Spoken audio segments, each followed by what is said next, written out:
मौजूदा समय के अंदर मोदी की जो सरकार चल रही है उसकी विदाई तय है। वो सरकार जानी तय है। अब अगली सरकार मोदी की बनेगी, अगली सरकार बीजेपी की बनेगी, अगला चुनाव 2024 के अंदर होगा या चुनाव 2023 के अंदर ही हो जाएगा। यह सब कुछ तो भविष्य में छिपा हुआ है। लेकिन आज मैं आपको एक ऐसी खबर बता रहा हूं, आज मैं आपको यह बता रहा हूं कि मोदी खुद अपने हाथ से गड्ढा खोद रहे हैं और उस गड्ढे के अंदर किसी और को नहीं बल्कि खुद अपने आप को डाल रहे हैं। और दूसरी बात, जो मोदी का सबसे बड़ा वोट बैंक है, उस वोट बैंक को मोदी अपने हाथों से धक्का मार करके दूर कर रहे हैं। अब आप कहेंगे कि ऐसी कौन सी खबर आ गई जो ये कहती है, ऐसी कौन सी रिपोर्ट आ गई जो ये कहती है कि मोदी गड्ढा खोद रहे हैं, उस गड्ढे में अपने आप को डाल रहे हैं।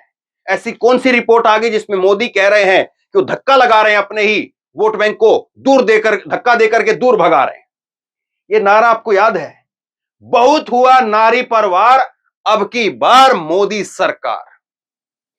यही नारा है और यही नारे से मोदी ने सबसे बड़ा वोटर, महिलाओं का वोट वो अपनी तरफ किया था। लेकिन आज मैं आपको 3 खबर दिखाता हूं और 3 खबर साफ तौर पर मोहर लगा रही है कि मोदी से उनका सबसे बड़ा वोट वो दूर जा रहा है। पहली खबर इंडियन एक्सप्रेस अखबार की आज की खबर है, जिसमें ये जो महिलाएं जिनको नंगा करके परेड कराया गया, जिनको गैंगरेप किया गया, जिनके साथ, वो महिलाएं कह रही हैं कि दरिंदों के हवाले हमको किसी और ने नहीं किया, पुलिस ने किया। पुलिस हमें दरिंदों के साथ में छोड़ करके चली गई। पहली खबर ये, और इस खबर को मैं आपको विस्तार से बताऊंगा और पूरी की पूरी जो अंग्रेजी में जो खबर है, उन महिलाओं का जो बयान है, वो एक एक करके पूरी बात जो है वो आप सुनिएगा। उसके बाद दूसरी खबर आप देखिए। ये तमाम भाजपा के नेताओं को तो आप जानते होंगे, मान लो इस आदमी को आप नहीं भी जानते हो, दाढ़ी वाले को, लेकिन ये भाजपा के नेता देवेंद्र फडणवीस आपको दिख रहे हैं। ये हरियाणा के गृह मंत्री अनिल विज साहब आपको दिख रहे हैं, इनको भी आप जानते होंगे। ये हरियाणा के मुख्यमंत्री हैं, उनको भी आप जानते होंगे। और इसी तरह से ये शहनवाज हुसैन हैं, इनको भी जानते होंगे। ये जो है वो बीजेपी मध्य प्रदेश के नेता, उनको भी आप जानते होंगे। और इसके साथ साथ देखिए आप मनोज तिवारी को भी आप जानते होंगे। तो ये सारे नेताओं को तो आप जानते हैं, लेकिन इसके साथ साथ एक चेहरा जो है सब में कॉमन है। ये दाढ़ी वाला कौन है? ये दाढ़ी वाला है राम रहीम, जो मुख्यमंत्री के बगल में कुर्सी डाल करके बैठा हुआ है। और इसको फिर से पैरोल दे दिया और इसका काफिला आप देखिएगा किस तरह से शानो शौकत के साथ में इसका काफिला निकलता है। और इसको भाजपा की सरकार ने, मैं आपको तारीख के साथ में बताऊंगा कितनी बार बेल दी है। जो आदमी 2 साध्वियों के बलात्कार का दोषी है, 20 साल की कैद उसमें मिली हुई है, और जिस आदमी के ऊपर हत्या का आरोप लगा, सिद्ध हुआ और उसमें उम्र कैद मिली, हत्या और बलात्कारी जो आदमी कोर्ट के द्वारा साबित कर दिया गया, उस आदमी को 1 नहीं, 2 नहीं, 3 नहीं, 4 नहीं, 5 नहीं, 6 नहीं, 7 बार उसको पैरोल दी गई। और पैरोल देने के लिए नियम शर्त अगर बदलनी पड़ी तो बदलने से भी पीछे नहीं। तीसरी चीज आप देखिए। तीसरा, ये चेहरा देख रहे हैं आप, भूले तो नहीं होंगे इसको ना, और भूल भी नहीं पाएंगे। मुस्कुरा रहा ये चेहरा, ये मोदी के नवरत्न में से एक रत्न है, बृजभूषण शरण सिंह। बृजभूषण शरण सिंह को जमानत दे दी गई और जमानत में पुलिस ने ना तो इसका विरोध किया और ना ही समर्थन किया। कितनी जो है वो भोली पुलिस है, कितनी भोली पुलिस है। और पुलिस किसकी है? दिल्ली पुलिस किसके अंडर काम करती है? बॉस कौन है? माननीय गृह मंत्री अमित शाह साहब। 3 ऐसी खबर जो ये साफ तौर पर बता रही है कि महिलाओं को लेकर के मोदी जी, उनकी सरकार, उनमें रत्ती भर भी इस बात को लेकर के चिंता नहीं है कि आपके ये जो कर्म कांड हैं ये सामने आएंगे।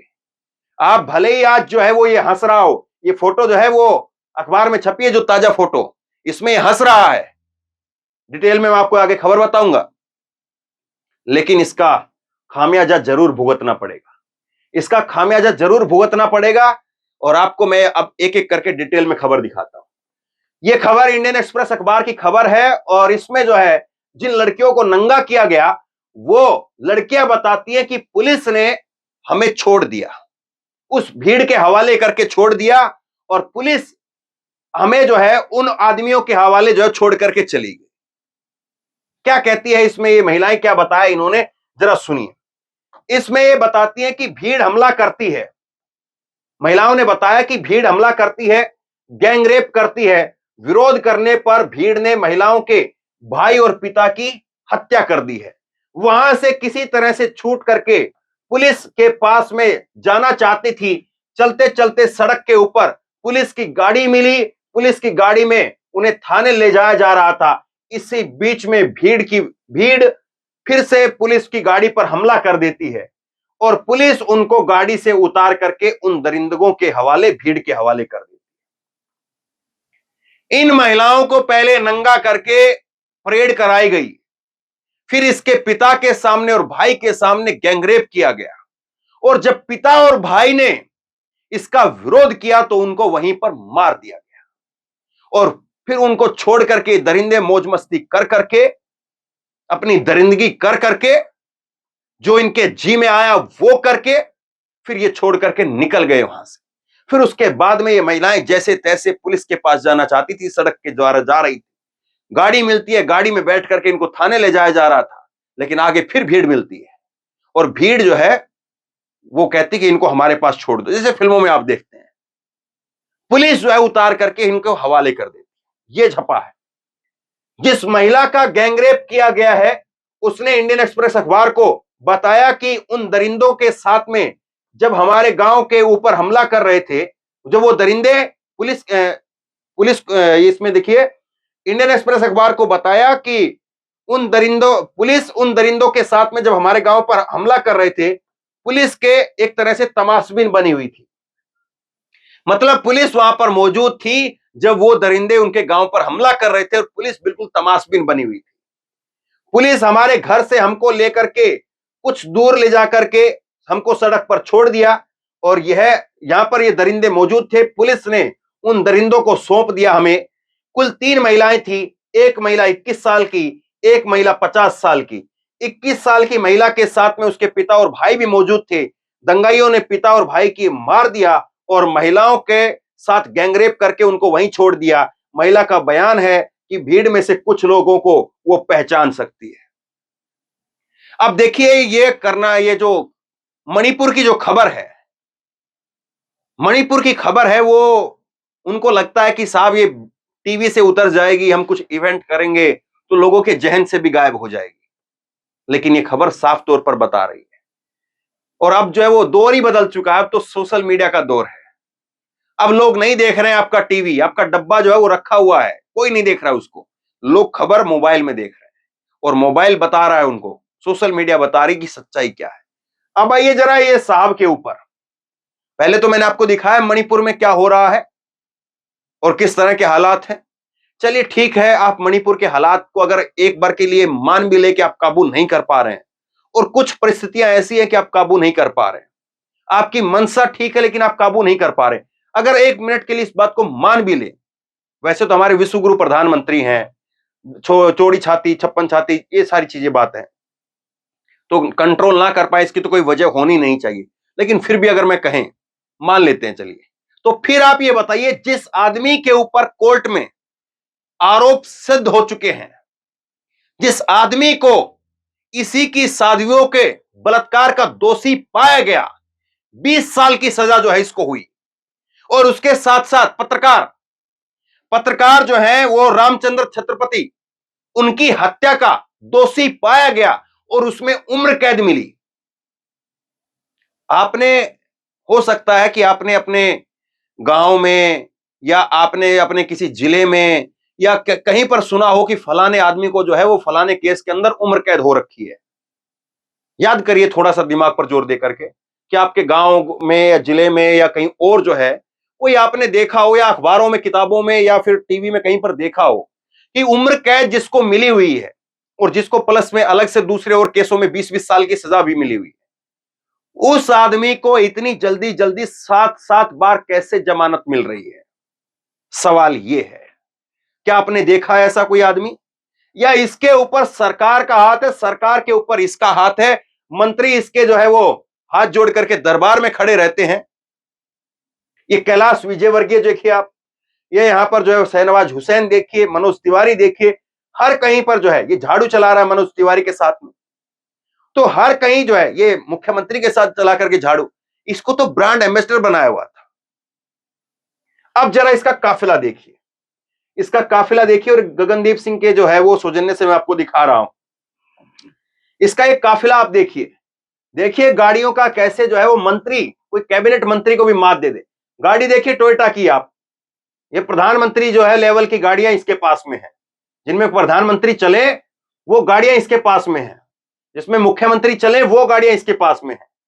और रोहतक की सुनहरिया जेल से जो है इसका काफिला निकलता है। बताइए आप कैसे जो है वो ये सारी चीजें हो रही है। इसका काफिला देखिए। अब मैं आपको बताता हूं कि इसको कब कब जो है वो सरकार इस पर मेहरबान हुई। जो पहली इसको जो पैरोल मिलती है वो 24 अक्टूबर 2020 को मिलती है, एक दिन की। दूसरी पैरोल मिली 21 मई 2021 को, एक दिन की, माताजी को देखने के लिए, कि माताजी को देखना है, माताजी बीमार हो रही है, उनको देख के आना है। एक एक दिन की पैरोल मिली। फिर उसके बाद में तो रास्ता ही खुल गया। फिर 7 फरवरी 2022 को ये आते हैं 21 दिन के लिए बाहर। फिर उसके बाद में जून 2020 में ये 30 दिनों के लिए बाहर आते। फिर उसके बाद में 15 अक्टूबर 2022 को 40 दिनों के लिए बाहर आता है। और उसके बाद में 21 जनवरी इस साल के अंदर, फिर 2023 21 जनवरी के अंदर, ये अक्टूबर में पिछली बार जो है, ये जो पिछला अक्टूबर गया है उसमें 40 दिन के लिए बाहर आया था। और अब जो ये जनवरी गई है, जनवरी में 40 दिन के लिए बाहर आया। और जनवरी के बाद में अब जुलाई, कल जो है 20 तारीख, उसमें जो है ये फिर 30 दिनों के लिए बाहर आया। 30 दिनों के लिए फिर से बाहर आ गया। 7 बार इसको जमानत मिलती है, और 7 बार की जमानत में कुल 153 दिन ये जेल से बाहर घूम रहा है। मानो जेल तो इसके लिए कोना हो गया कि इधर से निकले उधर से आए, उधर से निकले इधर से गए, क्या फर्क पड़ रहा है। और ऐसा आदमी जिसको इतने लाव लश्कर के साथ चल रहा है, ऐसा आदमी जिसके जो है वो यहां पर मुख्यमंत्री को मात दे दे ऐसा काफिला लेकर के चलता है, ऐसा आदमी जिसके दरबार में मुख्यमंत्री जो है वो शीश नवाते हैं, ऐसे आदमी को जेल में भी कौन सी जो है वो उसके पेट का पानी तक नहीं हिलता होगा। और जब जब इसको पैरोल मिली है, देखिए पैरोल लेना वो हर कैदी का एक हक है, उसका अधिकार है। लेकिन पैरोल ऐसे व्यक्ति को जो हत्यारा है, जो व्यक्ति बलात्कारी है, उसको पैरोल दे तो सरकार कुछ तो सोचे। ये पैरोल देना राज्य सरकार के अंडर आता है। सरकार कहती है हमारे पास ऊपर से ऑर्डर आता है तो हम पैरोल दे देते हैं। कहां से खिचड़ी घूमती है पता ही नहीं चलता है। अब इसमें जब भी ये पैरोल लेता है तो एक वजह बतानी पड़ती है आपको कि आप क्यों जमानत पर बाहर जाना चाहते हैं। तो जब भी आप इनको पैरोल मिलती है तो ये कहता है कि मुझे खेतों की देखभाल करने के लिए जाना है। फिर उसके बाद में फिर ये कहता है कि मैंने जो बेटियां गोद ले रखी हैं उनकी शादी करने के लिए जाना है। और ये जाकर के क्या करता है, ये जाकर के यहां से रोहतक के सुनारिया जेल से निकलता है, और सुनारिया जेल से निकल करके सीधा जो है ये चला जाता है कहां पर, बागपत के अंदर। बागपत में इसका जो है वो यूपी के बागपत में इसका डेरा है, वहां जाता है, वहां जाकर के म्यूजिक एल्बम बनाता है, वहां जाकर के लाइव सत्संग करता है। गजब की बात है ना साहब। ऐसी सेटिंग हर किसी की हो सकती है क्या? ऐसी सेटिंग उसी की हो सकती है जिसके ऊपर सरकार का हाथ। अब बताइए कोई महिला इस चीज को स्वीकार करेगी? कोई महिला इस बात को मानेगी कि हां एक व्यक्ति जिसके ऊपर बलात्कार के और हत्या की केस है, जिसको उम्र कैद मिली हुई है, वो व्यक्ति कैसे यहां पर शान शौकत के साथ घूम रहा है? अब आइए तीसरे नवरत्न के ऊपर। इसके बारे में तो क्या ही कहें, पूरा देश अब जान रहा है। और देश अब यह सोच रहा है कि इसके पास में पता नहीं कौन सी जन्म कुंडली है, कौन सी फाइल इसके पास में, कौन सी सीडी इसके पास में। क्योंकि अब तक तो ये कहा जाता था कि मोदी जी के पास में, अमित शाह के पास में कोई फाइल है किसी नेता की, कोई सीडी है किसी नेता की, और इसीलिए वो नेता झुक जाता है, रेंग जाता है मोदी के सामने, योगी के सामने, अमित शाह के सामने। लेकिन इसके पास में पता नहीं किसकी क्या फाइल है कि इसके हाथ में पूरा सिस्टम है। जमानत इसकी बरकरार रखी है, पुलिस ने ना विरोध किया ना समर्थन किया। कोर्ट ने 25,000 रुपए के एक एक मुचलके पर आरोपियों की जमानत जो है मंजूर कर दी है, जबकि इसके ऊपर जो आरोप लगे थे यौन शोषण के आरोप लगे, 354, 354 डी और 506 ये आरोप लगे थे। दिल्ली पुलिस जो है वो कह रही इसके अंदर कि सरकारी वकील अतुल श्रीवास्तव उसने अदालत से कहा कि आरोपियों के ऊपर कानून के मुताबिक मुकदमा चलाया जाए, जमानत देते हुए कुछ शर्तें लगे। इस पर एसजीएम ने अभियोजकों से पूछा कि क्या वे जमानत के विरोध कर रहे हैं। जवाब में सरकारी वकील ने कहा कि न तो वो विरोध कर रहे हैं न समर्थन कर रहे हैं, अर्जी का निपटारा कानून और सुप्रीम कोर्ट के आदेश के मुताबिक होना चाहिए। डर देखिए, आप खौफ देखिए। दिल्ली पुलिस एक ऐसे व्यक्ति के ऊपर जिसके ऊपर 356 डी और जिसके ऊपर 354 और उसके साथ साथ 506 लगा है, उस व्यक्ति के बारे में कह रहे कि नहीं, हम इसका विरोध भी नहीं कर रहे, इसका जो है वो समर्थन भी नहीं कर रहे।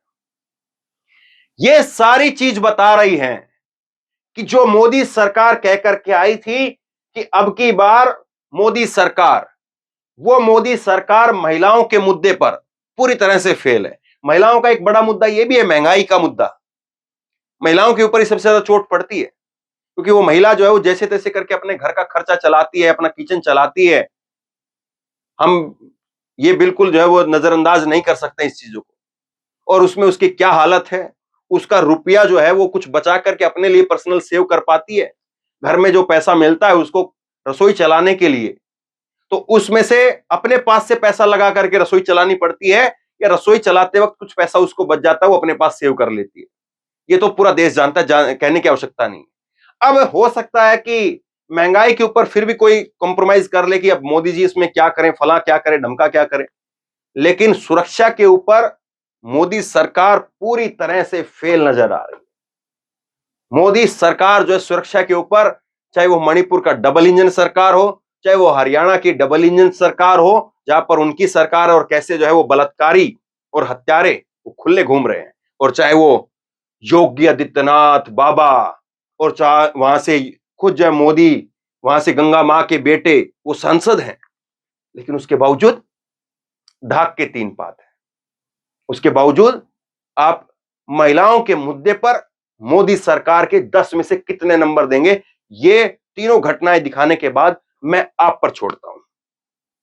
तो बहरहाल आप खुद बताइए कि क्या वाकई मोदी अपने लिए गड्ढा खोद रहे हैं या नहीं खोद रहे हैं, और क्या सरकार जिस तरह से चल रही है, महिलाओं का वोट दोबारा उनको मिलेगा या इस बार मुश्किल है।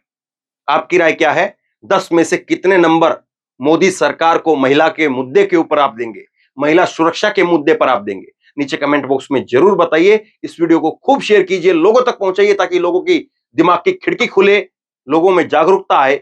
और इसी तरह की तमाम खबरों के लिए ऑनलाइन न्यूज इंडिया को सब्सक्राइब कीजिए, साथ में जो बेल आइकन है घंटी है उसको जरूर दबाइए, ताकि जैसे कोई खबर अपलोड करें उसकी नोटिफिकेशन सीधे सबसे पहले आपको मिल सके। और अगर ये वीडियो फेसबुक पर देख रहे हैं तो हमारे पेज को लाइक कीजिए, फॉलो कीजिए और शेयर कीजिए। धन्यवाद।